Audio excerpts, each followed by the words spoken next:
الحمد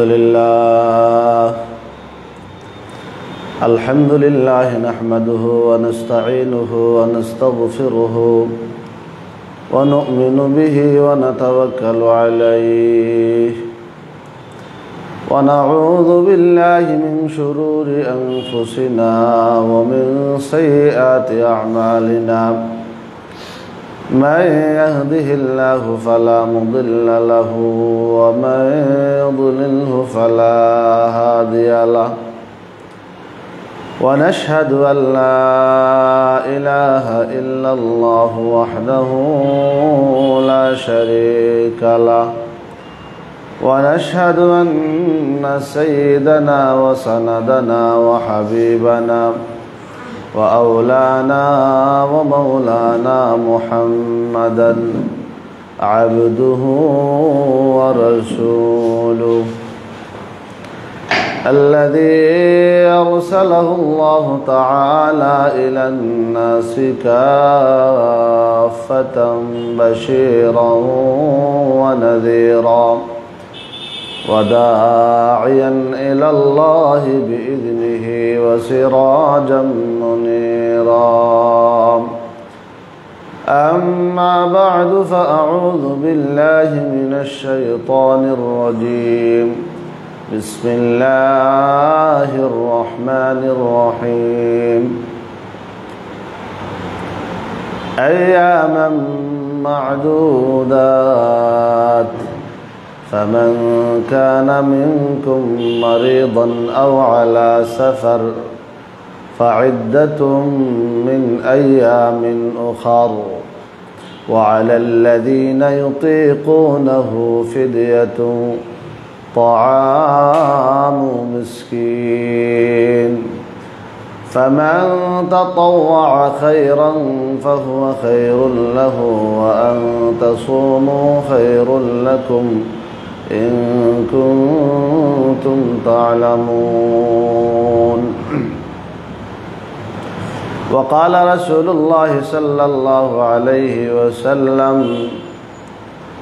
الصوم جنة صدق الله العلي العظيم وصدق رسوله النبي الأمي الكريم ونحن على ذلك لمن الشاهدين والشاكرين والحمد لله رب العالمين আলহামদুলিল্লাহ আল্লাহ রাব্বুল আলামিনের দরবারে লক্ষ কোটি শুকরিয়া জ্ঞাপন করছি। রব্বে করিম নিজ দয়া মায়া গুণে আপনাকে আমাকে সুস্থ সবল রেখে ঈমানের অবস্থায় রমজানুল মুবারকের রাত্রিতে তারাবির নামাজ আদায় করার পর দিন সম্পর্কে কিছু আলোচনা করা এবং শোনার জন্য এরকম একটি দ্বীনি মজলিসে সমবেত হওয়ার তৌফিক দান করেছেন। সবাই অন্তরে অন্তঃস্থল থেকে শুকরিয়া আদায় করে বলি আলহামদুলিল্লাহ। আমরা ধারাবাহিক আলোচনা করছি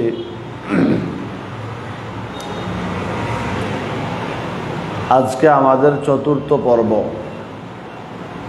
আমি কোরআনে কারীম থেকে একটি আয়াত তেলাওয়াত করেছি। আল্লাহ রাব্বুল আলামিন কোরআনে কারীমের মধ্যে বলেন, ইয়া আইয়ুহাল্লাযীনা আমানু কুতিবা আলাইকুমুস সিয়াম, হে ঈমানদারেরা তোমাদের উপর রোজা ফরজ করা হয়েছে। কামা কুতিবা আলাল্লাযীনা মিন ক্বাবলিকুম লাআল্লাকুম তাত্তাকুন, যেরকম ভাবে তোমাদের পূর্বেকার লোকদের উপর রোজা ফরজ করা হয়েছিল। লাআল্লাকুম তাত্তাকুন, যাতে করে তোমরা মুত্তাকি হয়ে যাও, পরহেজগার হয়ে যাও, আল্লাহওয়ালা হয়ে যাও, পাপ ছেড়ে দাও। এরপরে আল্লাহ রাব্বুল আলামিন বলেন আইয়ামাম মা'দুদাত, কতিপয় নির্দিষ্ট দিন। অর্থাৎ যখন আল্লাহ রাব্বুল আলামিন রোজা সম্পর্কে রোজা ফরজ হওয়ার বিধান জানালেন, তখন প্রশ্ন জাগে যে রোজা কয়দিন রাখব, কিভাবে রাখব। আল্লাহ রাব্বুল আলামিন উত্তর জানিয়ে দিলেন যে রোজা হচ্ছে আইয়ামাম মা'দুদাত, নির্দিষ্ট কয়েকদিন রোজা রাখতে হবে। নির্দিষ্ট কিছু দিন, এই নির্দিষ্ট কিছুদিন কোন মাসে কখন রাখতে হবে, পরের আয়াতে আল্লাহ বলেছেন শাহরু রমাদান, রমজান মাস। হাদিসের মধ্যে ব্যাখ্যা এসেছে যে রমজান মাসে যখন শাবান শেষ হয়ে যায়, তোমরা শাবানের 29 তারিখে চাঁদ দেখো রমজানের। যদি চাঁদ দেখো তাহলে রমজানের রোজা রাখো। রমজান যখন 29 তারিখ হবে তখন চাঁদ দেখো, চাঁদ দেখা যায় তাহলে ঈদ করে নাও। ফাইন গুম্মা আলাইকুম ফাকমিলুল ইদ্দাতা 30, আর যদি আকাশ মেঘাচ্ছন্ন থাকে, চাঁদ দেখা না যায়, তাহলে তোমরা 30 দিন পূর্ণ করে ঈদ করো। তাহলে এই আইয়াম মাদুদাতের ব্যাখ্যা হচ্ছে রমজান মাস পরিপূর্ণ, রমজান মাস নির্দিষ্ট যে দিন, এগুলো হচ্ছে রমজান মাসের দিন, এবং রমজান মাসের দিনগুলোর রোজা রমজান মাস 29 হবে অথবা 30 হবে। অন্য এক হাদিসের মধ্যে আল্লাহর হাবিব সাল্লাল্লাহু আলাইহি সাল্লাম বলেছেন যে আরবি মাস 29 হয় অথবা 30 হয়, এর চেয়ে বেশি হয় না। তাহলে এই আইয়াম মাদুদাত নির্দিষ্ট কয়েকদিন, অর্থাৎ রমজান মাস 29 হোক অথবা 30 হোক, এই পরিপূর্ণ মাস রোজা রাখতে হবে। রোজার কাইফিয়ত কি, কখন থেকে কখন রোজা রাখব? আমরা গতদিন আলোচনা করেছি যে রোজা আমরা সুবহে সাদিক থেকে নিয়ে সূর্যাস্ত পর্যন্ত পানাহার, খানা পিনা এবং সহবাস থেকে বিরত থাকার নাম হচ্ছে রোজা। সুবহে সাদিক থেকে নিয়ে সূর্যাস্ত পর্যন্ত সাহাবায়ে কেরাম রিদওয়ানুল্লাহি আলাইহিম এর যুগে আল্লাহর হাবিব সাল্লাল্লাহু আলাইহি ওয়াসাল্লামের সাহাবীদের উপর রোজার সিস্টেমটা প্রথম দিকে একটু ভিন্ন ছিল এভাবে যে সুবহে সাদিক থেকে নিয়ে সূর্যাস্ত পর্যন্ত রোজা রাখবে, আর সূর্যাস্তের পর থেকে এশার আগ পর্যন্ত খানা পিনা করতে পারবে। কেউ যদি এশার নামাজ পড়ে ফেলে তাহলে পরের দিনের রোজা শুরু হয়ে যাবে, আর কোনো খানা পিনা করা যাবে না। অথবা কেউ মাগরিবের পর, সূর্য ডোবার পর যদি কেউ ঘুমিয়ে যায়, তাহলেও সে আর ঘুম থেকে ওঠার পরে আর খানা পিনা করার সুযোগ পাবে না। এটা ছিল ইসলামের প্রথম দিকের রোজার সিস্টেম। পরবর্তীতে আল্লাহ রাব্বুল আলামিন ইহসান করে, দয়ামায়া করে, অনুগ্রহ করে, এই উম্মতের উপর রহম করে নির্দেশ দিয়েছেন যে তোমরা কুলু ওয়াশরাবু হাত্তা ইয়াতাবায়্যানা লাকুমুল খাইতুল আবয়াদু মিনাল খাইতিল আসওয়াদি মিনাল ফাজর। অর্থাৎ তোমরা রাত্রি, পূর্ণ রাত্রি সূর্য ডোবার পর থেকে নিয়ে ফজর হওয়ার আগ পর্যন্ত, সুবহে সাদিকের আগ পর্যন্ত তোমরা খানা পিনা করো। আল্লাহ রাব্বুল আলামিন কোরআনে কারীমের মধ্যে একটি আয়াতে বলেন, উহিল্লা লাকুম লাইলাতাস সিয়ামির রাফাত ইলা নিসাইকুম হুন্না লিবাসুল লাকুম ওয়া আনতুম লিবাসুল লাহুন্না। ইসলামের প্রাথমিক যুগে ধারণা করা হতো যে দিনে যেমন রোজা, রাত্রেও এই নির্দিষ্ট টাইমের পরে স্ত্রীর সাথে সহবাস করা যাবে না। অর্থাৎ এশার নামাজ পড়ে ফেললে, এশার মাগরিব থেকে নিয়ে এশা পর্যন্ত এই সময়টুকুতে খানাপিনা, পানাহার, স্ত্রী সহবাস সব করতে হবে। এশার নামাজ পড়ে ফেললে অথবা ঘুমন্ত অবস্থায় এশার নামাজের সময় চলে গেলে এরপরে আর খানাপিনাও করা যাবে না, স্ত্রীর সাথে শারীরিক সম্পর্ক করা যাবে না, কারণ রোজার তখন থেকে শুরু হয়ে যাবে। পরবর্তীতে আল্লাহ রাব্বুল আলামিন এই বিধানকে একটু তাখফিফ করে, লঘু করে, সহজ করে দিয়ে আল্লাহ বলেন, উহিল্লা লাকুম লাইলাতাস সিয়ামির রাফাস। তোমাদের জন্য রমজানের রাত্রিতে স্ত্রীর সাথে শারীরিক সম্পর্ক সহবাস করাকে আমি আল্লাহ বৈধ করে দিলাম। হুন্না লিবাসুল লাকুম ওয়া আনতুম লিবাসুল লাহুন্না, তারা তোমাদের আবরণ, তোমরা তাদের আবরণ, তারা তোমাদের পরিচ্ছদ পোশাক, তোমরা তাদের পরিচ্ছদ পোশাক। আলিমাল্লাহু আন্নাকুম কুনতুম তাখতানুনা আনফুসাকুম ফাতাবা আলাইকুম ওয়া আফা আনকুম। এখানে মূল ঘটনা হলো কিছু সাহাবী, বিশেষত ওমর রাদিয়াল্লাহু তাআলা আনহু, একদিন এভাবে ঘুমিয়ে পড়েন আর ঘুমন্ত অবস্থায় ঘুম থেকে ওঠার পর তার স্ত্রীর সাথে শারীরিক সম্পর্ক করে ফেলেন। পরবর্তীতে বুঝেন যে হায়, এই সময় তো নিষিদ্ধ ছিল এই সম্পর্ক করা, কিন্তু করে ফেলছি, কি করা যাবে। দৌড়ে আল্লাহর হাবিব সাল্লাল্লাহু আলাইহি ওয়াসাল্লামের কাছে চলে আসলেন। আসার পর বললেন যে ইয়া রাসূলুল্লাহ, এরকম অঘটন ঘটে গেছে, এখন কি করব। আল্লাহর হাবিব সাল্লাল্লাহু আলাইহি ওয়াসাল্লাম বললেন, তুমি এই কাজটা করে ফেললে, এটা তো করা উচিত হয়নি।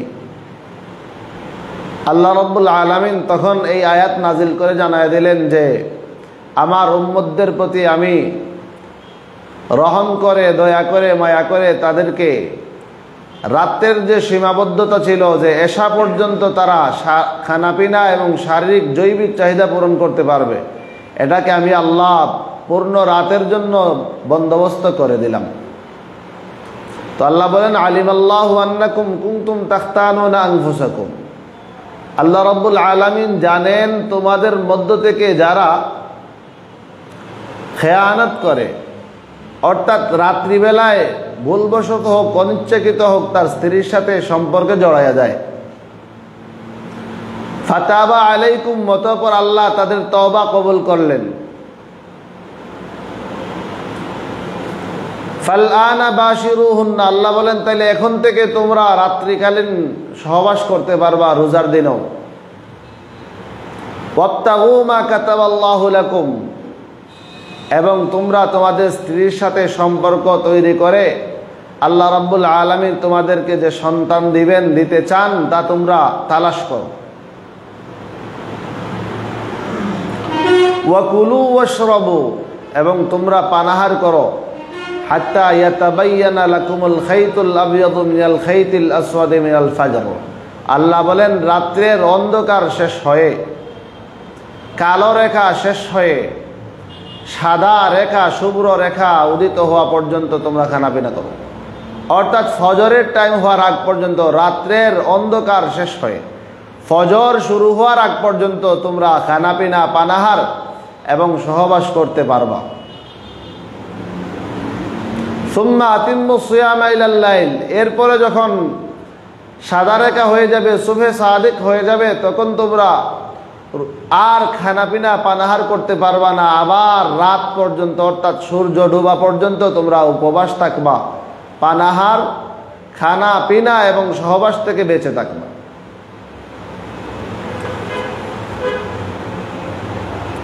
তাহলে আল্লাহ রাব্বুল আলামিন মুসলমানদের উপর ইহসান করে, দয়ামায়া করে, অনুগ্রহ করে রমজান মাসের রাত্রিতে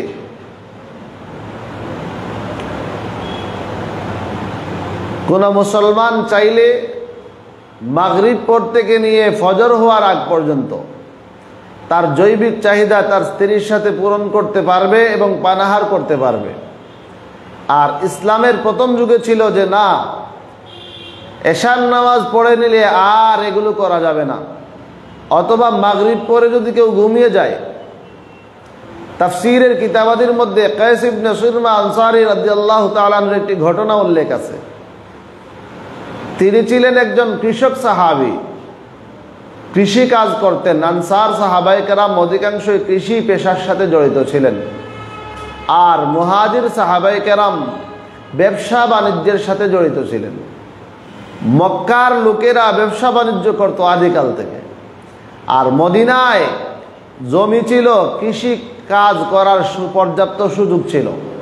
এজন্য মদিনার সাহাবায়ে কেরাম কৃষক ছিলেন, আর মক্কার সাহাবীরা ব্যবসায়ী ছিলেন। তো কায়েস ইবনে সুরমা আনসারী রাদিয়াল্লাহু তাআলা আনহু উনিও কৃষক ছিলেন, রোজার দিন সারা দিন রোজা রেখে জমিনে কাজ করেছেন, কৃষি কাজ করেছেন। কৃষি কাজ করতে করতে ক্লান্ত হয়ে বাসায় আসলেন। ইফতারির সময় হলে ইফতার করে নেবেন। বাসায় আসার পর ইফতারের সময় হয়ে গেল, স্ত্রীকে বললেন কোনো খাবার আছে, খাবার দাও। স্ত্রী বললেন আমি ব্যবস্থা করে দিচ্ছি, একটু অপেক্ষা করুন। তখন ছিল না, তিনি ম্যানেজ করে দিচ্ছেন। উনি ক্লান্ত বেশি ছিলেন, এই জন্য এখানে অপেক্ষা করতে করতে ঘুমায়া পড়লেন। স্ত্রী যখন খাবার নিয়ে আসেন, আসার পর দেখেন যে স্বামী ঘুমিয়ে গেছেন। তো এখন স্ত্রী বললেন যে হায়, তুমি একটা কি করলে, সারাদিন খানা খাও নাই, আবার রাত্রি হয়ে গেল, এখন তো ঘুমিয়ে পড়েছো, তোমার জন্য তো আর ঘুম থেকে উঠে খাওয়া যাইজ হবে না, এখন তো আবার রোজা শুরু হয়ে যাবে, অথচ কোনো কিছু খাওয়া হয় নাই। ওই সাহাবীর ওই দিন আবার পরের দিনের জন্য আবার ঘুম থেকে উঠে আবার রোজা রাখলেন। তো 2 দিন একটানা না খাওয়ার কারণে উনি এতটাই দুর্বল হয়ে পড়লেন যে উনি বেহুশ হয়ে গেলেন। বেহুশ যখন হয়ে গেলেন, আল্লাহ রাব্বুল আলামিন তার বান্দাদের প্রতি করুণা দেখিয়ে আয়াত নাজিল করলেন। আর আল্লাহ জানায় দিলেন যে ওকুলু ওয়াশরাবু হাত্তা ইয়াতাবায়্যানা লাকুমুল খাইতুল আবয়াদু মিনাল খাইতিল আসওয়াদি মিনাল ফাজর, যে আমার হাবিব আপনি আপনার উম্মতদেরকে জানায়া দিন, তারা সূর্যাস্ত হওয়ার পর থেকে নিয়ে সুবহে সাদিক অর্থাৎ ফজর হওয়ার আগ পর্যন্ত সারা রাত তারা খানাপিনা করতে পারবে। আগে যে সিস্টেম ছিল মাগরিবের পর থেকে এশা পর্যন্ত, এখন আর এটা নাই, এটা রহিত হয়ে গেল। তাহলে চিন্তা করে দেখুন আল্লাহ রাব্বুল আলামিন আমাদের উপর কতটুকু ইহসান করেছেন। যদি রোজা সেই রকম থাকতো যে মাগরিব পরে যদি কেউ ঘুমায়া যায় তাহলে আর কেউ খাইতে পারবে না, এশার ওয়াক্ত হয়ে গেলে আর কেউ খাইতে পারবে না, এশার নামাজ পড়ার পর থেকে আর কোনো কিছু খাওয়া যাবে না, সহবাস করা যাবে না, তাহলে কত বড় সমস্যার সম্মুখীন হতে হতো।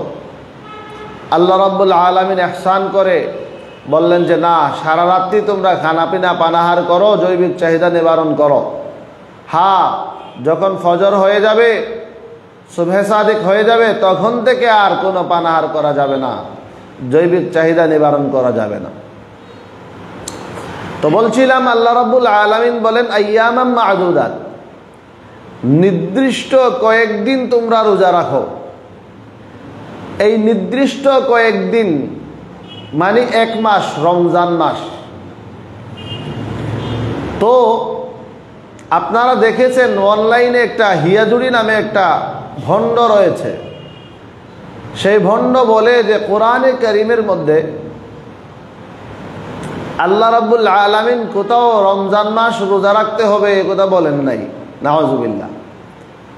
1 মাস রোজা রাখতে হবে এটা বলেন নাই। সে আরো যুক্তি দেয়, ঘোড়া যুক্তি, যে আল্লাহ রাব্বুল আলামিন কোনো মাখলুককে কষ্ট দিয়া কোনো ইবাদত তিনি চান না। তো সে বলে মানুষের পেটের ভিতরে যে কীড়া মাকড়া রয়েছে, পোকা রয়েছে, এগুলো রোজা রাখলে ক্ষুধার্ত থাকে, তারা চিৎকার করে আল্লাহকে বলবে যে আল্লাহ, এই লোকটার কারণে সে খাচ্ছে না, আমি কষ্ট পাচ্ছি। তো এই পেটের যে পোকামাকড়, কীড়া, কৃমি, এগুলো আহাজারি করবে, হাহাকার করবে ক্ষুধার যন্ত্রণায়। আর আল্লাহ রাব্বুল আলামিন এই তার মাখলুককে কষ্ট দিয়ে কোনো ইবাদত করাবেন, এটা হতে পারে না। চিন্তা করুন কত বড় ভণ্ড হলে এরকম গাঁজাখুরি কথা বলতে পারে। ভণ্ডামির তো একটা শেষ থাকা দরকার। আসলে এই লোকগুলো সুফিবাদ নামে যারা অতিরঞ্জন করে, এই লোকগুলো আসলে ইসলামের গণ্ডি থেকে বের হয়ে যায় অনেক আগে। লালনবাদ যারা চর্চা করে, লালনবাদ স্পষ্টত কুফরি একটা মতবাদ। তো সেই লালনী সুফিবাদ যারা চর্চা করে, ওরা মূলত কোরআন সুন্নাহ, কোরআন হাদিসকে সঠিকভাবে মানে না, কোরআন হাদিসের ব্যাখ্যাকেও মানে না। সে স্পষ্টভাবে কোরআনের আয়াতের বিরোধিতা করে, সে তার ঈমান হারা হয়ে যাচ্ছে। রোজা যেটা আমাদেরকে একটা জিনিস বুঝতে হবে যে কোরআনে কারীমের মধ্যে আল্লাহ রাব্বুল আলামিন যা বলেছেন তার ব্যাখ্যা হচ্ছে নবীর আহাদিসগুলো, আর নবীজির আহাদিসগুলো এবং আল্লাহর হাবিব সাল্লামের জীবন্ত নবীজি আল্লাহর হাবিব সাল্লাল্লাহু আলাইহি ওয়াসাল্লাম হচ্ছেন কোরআনের জীবন্ত ব্যাখ্যা। আর নবীজি সাহাবায়ে কেরামকে শিক্ষা দিয়েছেন, সমগ্র সাহাবায়ে কেরামকে নবীজি দিন শিখিয়েছেন। এই সাহাবীদের থেকে কোরআন হাদিসের ব্যাখ্যা নিতে হবে। তো কোরআন হাদিস আল্লাহর হাবিব সাল্লাল্লাহু আলাইহি ওয়াসাল্লাম সারা জীবন রোজা রেখেছেন, ফরজ হওয়ার পর থেকে ফরজ হিসাবে রমজান মাস পূর্ণ মাস রোজা রেখেছেন, হাদিসের মধ্যে আসছে। সাহাবায়ে কেরাম রেখেছেন, তাবিন তবে তাবিঈন আইম্মায়ে মুজতাহিদিন, ইসলামের প্রথম যুগ থেকে নিয়ে এখন পর্যন্ত যুগ যুগ ধরে মানুষ এই রমজান মাস পূর্ণ রমজান মাস রোজা রেখে আসছে। তো এই হিয়াজুড়ি সে বলছে যে রমজানের রোজা ফরজ বা পরিপূর্ণ এক মাস রোজা রাখা ফরজ, এটার নাকি কোনো দলিল নেই। আবার সে পেটের কৃমিকে সন্তুষ্ট করার জন্য, খাবার দেওয়ার জন্য সে বলতেছে, যুক্তি দিচ্ছে নাউজুবিল্লাহি মিন যালিক, যে রোজা ভঙ্গ করতে হবে, ভঙ্গ করে খেতে হবে যাতে ওরা ক্ষুধার্ত না থাকে। আল ইয়াযু বিল্লাহ। আসলে মানুষের মাথায় শয়তান যখন বসে কুমন্ত্রণা দেয় তখন মানুষ এরকম কুবুদ্ধি, আজগুবি বুদ্ধি তার মাথায় চলে আসে। যাই হোক, আমি আর সেদিকে যাচ্ছি না। তো কোরআনে কারীমে আল্লাহ রাব্বুল আলামিন বলেছেন আইয়ামান মা'দুদাত, নির্দিষ্ট কিছু দিন তোমাদেরকে ফরজ রোজা রাখতে হবে। তো নির্দিষ্ট কিছু দিন কেমন? ওই পরের আয়াতে আল্লাহ বলেছেন শাহরু রমাদান, রমজান মাস পুরাটাই রোজা রাখতে হবে। আর এটার আরেকটু ক্লিয়ার ভাবে ব্যাখ্যা দিয়েছেন আল্লাহর হাবিব সাল্লাল্লাহু আলাইহি ওয়াসাল্লাম, নিজে ব্যাখ্যা দিয়েছেন আমল করে, এবং সাহাবীদেরকে শিখিয়েছেন যে রমজান মাস পরিপূর্ণ, শাবান যখন শেষ হবে, শেষ হওয়ার পর চাঁদ যখন উদিত হবে, নবীজি বলেন সুমু লিরুয়াতিহি ওয়া আফতিরু লিরুয়াতিহি, তোমরা রোজা রাখো চাঁদ দেখে এবং রোজা ভাঙ্গো চাঁদ দেখে। অর্থাৎ শাবান মাস শেষ হলে চাঁদ দেখবা, যদি চাঁদ দেখা যায় তাহলে রোজা রাখবা। আর রমজান মাস শেষের দিকে 29 তারিখ চাঁদ দেখবা, যদি চাঁদ দেখা যায় তাহলে ইফতার করবা, মানে ঈদ করে নিবা, রোজা ভঙ্গ করে দিবা, আর রোজা রাখা লাগবে না। আর যদি ফাইন গুম্মা আলাইকুম ফাকদুরু লাহু 30, যদি আকাশ মেঘাচ্ছন্ন থাকে 29 তারিখে চাঁদ দেখা না যায়, তাহলে আল্লাহর হাবিব সাল্লাল্লাহু আলাইহি ওয়াসাল্লাম বলেন যে তোমরা 30 দিন হিসাব করে রোজা রাখবা। তাহলে এটা স্পষ্ট ক্লিয়ার যে 30 দিন মানে রমজান মাস রোজা রাখতে হবে, চাই 29 হোক অথবা 30 হোক। যাই হোক, আল্লাহ রাব্বুল আলামিন বলেন আইয়ামান মা'দুদাত ফামান কানা মিনকুম মারিদান আও আলা সাফার।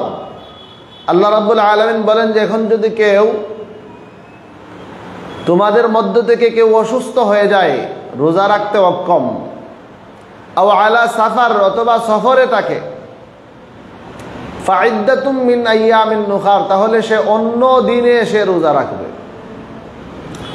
তাহলে বোঝা গেল রমজানের রোজা কেউ যদি অসুস্থ হয়, অসুস্থ ব্যক্তির জন্য, যে এমন অসুস্থ তার পক্ষে রোজা রাখা সম্ভব না, রোজা রাখলে অঙ্গহানি বা প্রাণহানির সম্ভাবনা রয়েছে, এমন অসুস্থতা, তাহলে সে রোজা ভাঙতে পারবে। পরবর্তীতে যখন সুস্থ হবে, সুস্থ হওয়ার পর কাজা করে নেবে, এক রোজার বদলে আরেকটা রোজা রাখবে। অথবা কোনো ব্যক্তি যদি সফরে থাকে, সফরে থাকাকালীন তার আল্লাহ রাব্বুল আলামিন তাকে সেই সুযোগ দিয়েছেন, সফর অবস্থায় সে চাইলে রোজা ভাঙতে পারবে। তো সফর কাকে বলে? শরঈ সফর, শরীয়তের দৃষ্টিতে সফর বলা হয় কোনো মানুষ যদি 48 মাইল সমপরিমাণ দূরত্ব সফর করার জন্য, ভ্রমণ করার জন্য, ট্রাভেলিং করার জন্য সে বের হয়, রওনা দেয়, তাহলে তাকে মুসাফির বলা হবে। এবং সে যদি সেখানে 14 দিন একসাথে থাকার নিয়ত না করে, তাহলে তাকে মুসাফির হিসাবে গণ্য করা হবে। তো 48 মাইলের কিলোমিটার হিসাব যদি করা হয়, তাহলে 77 কিলোমিটার, 77 কিলোমিটার দূরে যদি কেউ যাওয়ার উদ্দেশ্য করে রওনা দেয় তাহলে তখন থেকে সে হয়ে যাবে মুসাফির। আর মুসাফির যদি হয় তাহলে তাকে আল্লাহ রাব্বুল আলামিন মুসাফিরের জন্য হুকুম কিছুটা সহজ করে দিয়েছেন, যে সে চাইলে রোজা ভাঙতে পারবে, আবার চাইলে রোজা রাখতেও পারবে। যেমন সিলেট থেকে যদি কেউ ঢাকা যাওয়ার উদ্দেশ্যে রওনা দেয় রোজার দিনে, তাহলে সে চাইলে রমজানের রোজা চাইলে সে ভাঙতে পারবে, আল্লাহ তাআলা সেই অনুমতি দিয়েছেন। তবে হ্যাঁ, রোজা রাখা উত্তম। কেন? কারণ রমজানের রোজা যদি কেউ মুসাফির হওয়ার কারণে, সুযোগ পাওয়ার কারণে ভাঙে, তাহলে পরবর্তীতে যখন কাজা করবে, সেই কাজা করার পর সে তো একটা রোজার বদলা একটা রোজা রাখবে, কিন্তু রমজানে এক রোজার সওয়াব আল্লাহ রাব্বুল আলামিন 70 গুণ বাড়াইয়া দেন, এই সওয়াব থেকে মাহরুম থাকবে। এমনকি রমজানের যে ফজিলত, আরও যত ফজিলত রয়েছে, সারা জীবন রোজা রাখলেও রমজানের রোজার সমান হবে না।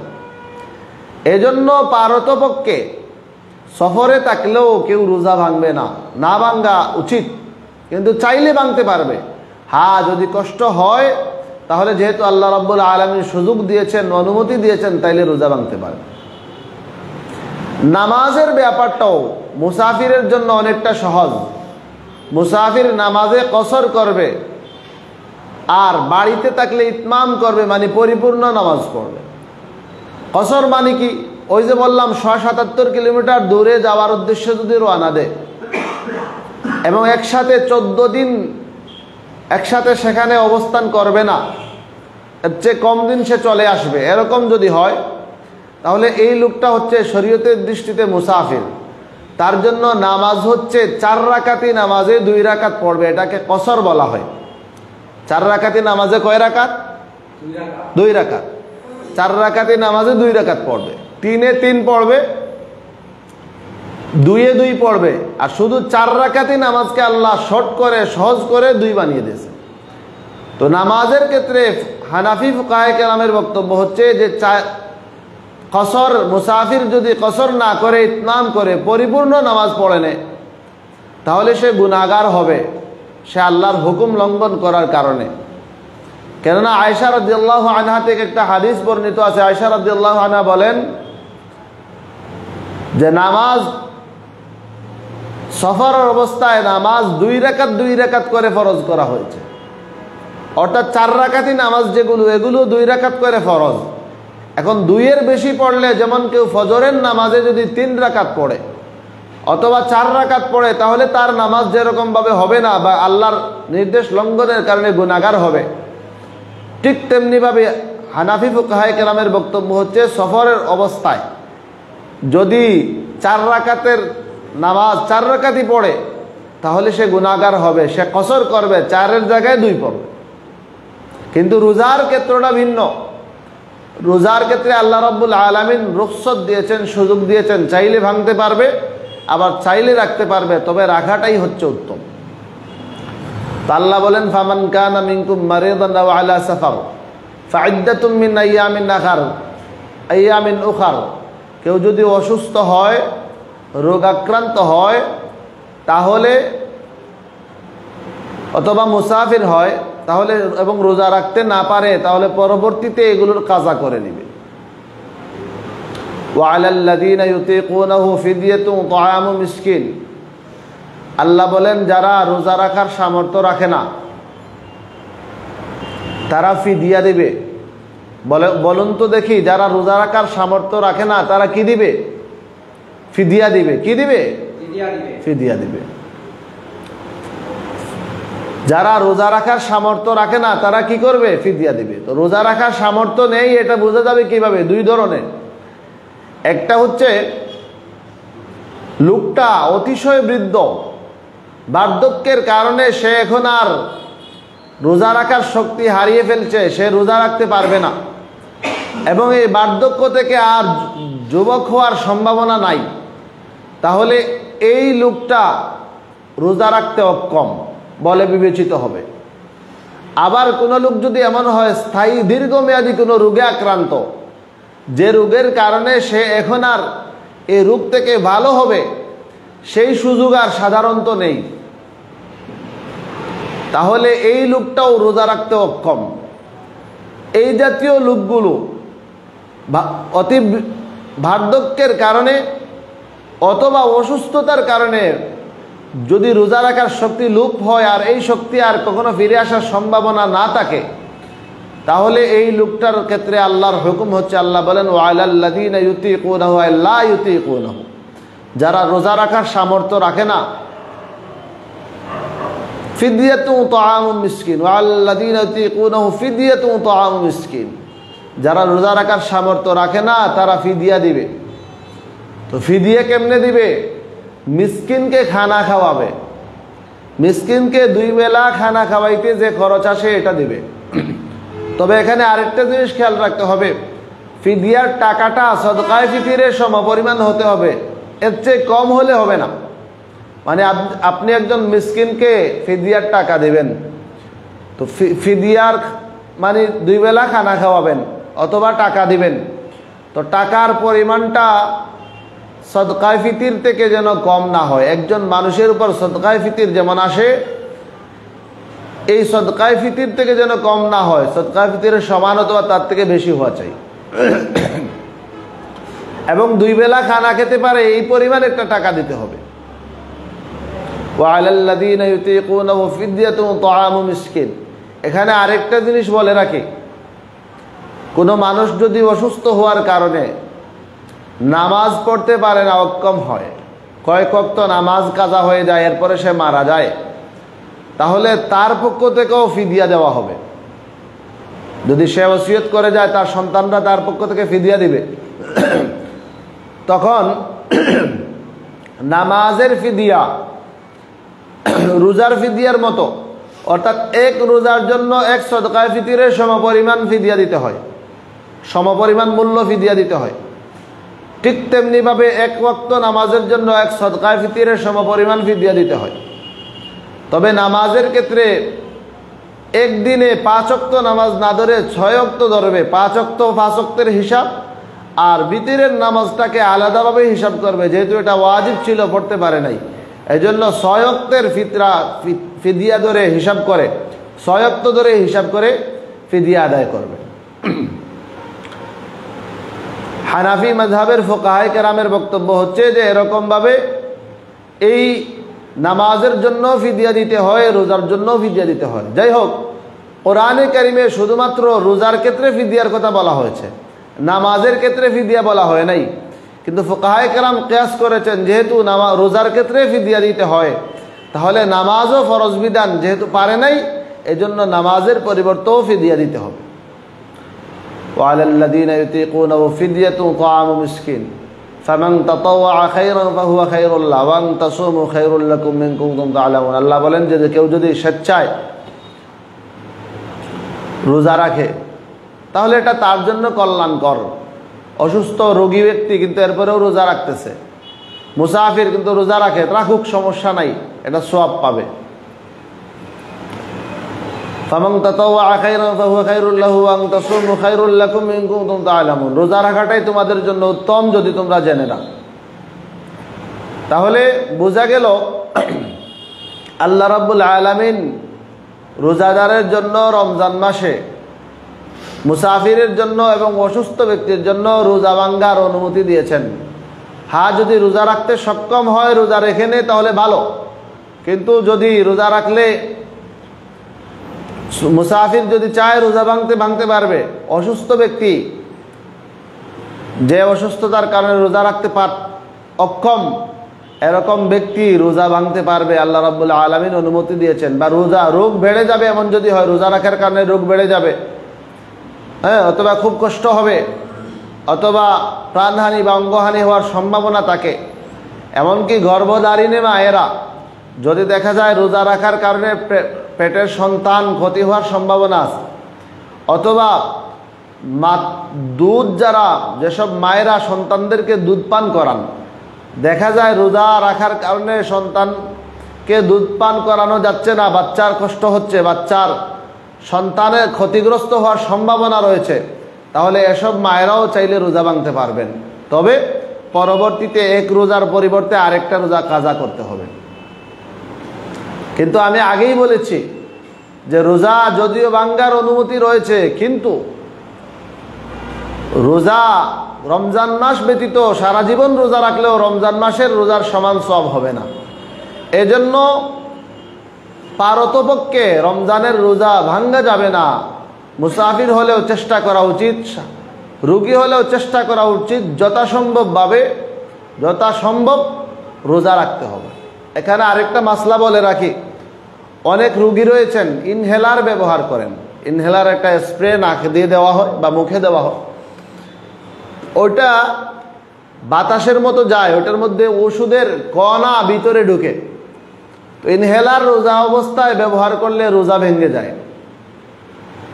তবে হ্যাঁ, কেউ যদি, এখন প্রশ্ন হচ্ছে যে ইনহেলার ব্যবহার করা যাবে কিনা, ডায়াবেটিস রোগী বা বিভিন্ন ধরনের রোগী যাদের ইনহেলার নিতে হয়, তারা রোজা অবস্থায় ইনহেলার নিতে পারবেন কিনা, নিলে গুনাহ হবে কিনা। তো প্রথম বিষয় হচ্ছে, যদি এমন অবস্থা হয় যে রোগী ইনহেলার না নিলে রোগীর রোগ বেড়ে যাওয়ার সম্ভাবনা অথবা রোগী ক্ষতিগ্রস্ত হওয়ার সম্ভাবনা রয়েছে, প্রাণ নাশের সম্ভাবনা রয়েছে অথবা কোনো অঙ্গ নাশের সম্ভাবনা রয়েছে, তাহলে এই রোগীর জন্য ইনহেলার নিয়ে রোজা ভাঙ্গা যাইতেছে এবং এর জন্য পরবর্তীতে যখন সুস্থ হবে একটা রোজা রেখে নেবে, কাজা করবে।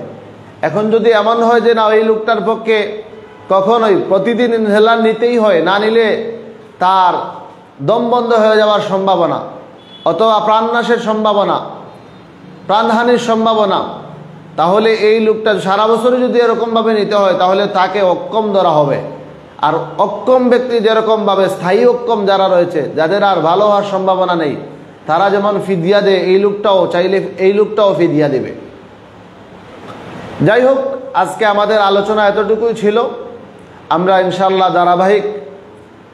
সামনের আলোচনাগুলো ইনশাআল্লাহ ধারাবাহিকভাবে আমাদের আলোচনা চলবে। আপনাদের যাদের রমজান বা রমজানের বাইরে কোনো বিষয় সম্পর্কে শরীয়তের দিক নির্দেশনা জানার ইচ্ছা রয়েছে, আপনারা নির্দ্বিধায় আমাদের চ্যানেলগুলোতে আপনারা কমেন্ট করে প্রশ্নগুলো জানিয়ে দেবেন। ইনশাআল্লাহ আমরা শরীয়তের দৃষ্টিতে সঠিক উত্তর দেওয়ার চেষ্টা করব। আল্লাহ রাব্বুল আলামিন ইয়াংস্টার ক্লাবকে কবুল করুন দিনের জন্য, এবং এই যুবক ভাইদেরকেও আল্লাহ কবুল করুন, এবং এরকমভাবে আরও দিনের বেশি বেশি কাজ করার তৌফিক দান করুন। আমিন। ওয়া আখিরু দাওয়ানা আনিল হামদুলিল্লাহি রাব্বিল আলামিন।